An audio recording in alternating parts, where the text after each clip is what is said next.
Chers amis, bonjour. D'abord, je vous renouvelle tous mes vœux en ce début d'année pour ceux que je n'ai pas pu atteindre par la dernière chronique que j'ai faite. Et je vous parle au moment où, précisément, nous avons une étoile filante de l'éducation nationale, un ministre qui vient de partir puisqu'il a été nommé Premier ministre il y a 2 jours. Et effectivement, je crois qu'il faut se mettre quelques instants à la place des personnels de l'éducation nationale.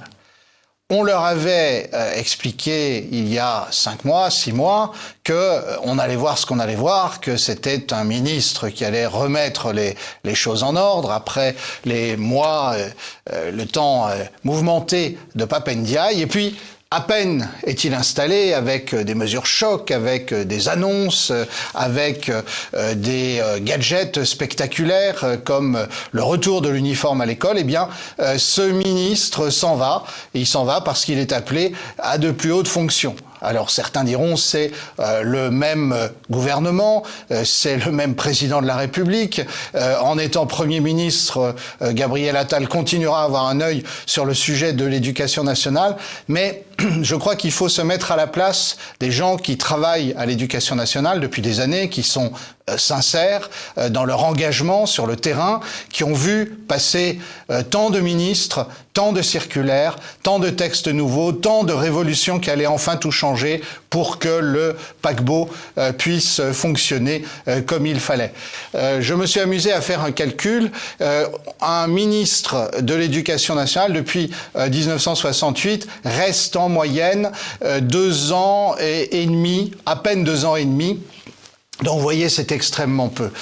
Il faut, en général, pour qu'un texte annoncé par un ministre soit mis en place, il faut au moins 3 ans pour que les mesures prises soient mises en place. Alors vous voyez donc que Gabriel Attal, qui est resté 6 mois, eh bien, on n'est même pas sûr que à la fin du quinquennat d'Emmanuel Macron, les choses qu'il aura décidées auront été mises en place, d'autant plus que vraisemblablement son successeur changera quand même des choses. C'est pas sérieux, c'est pas comme ça qu'on fait fonctionner l'éducation nationale, l'instruction publique. Ça va pas nous empêcher, nous, de continuer à réfléchir, à faire des propositions pour une révolution dans le système éducatif français.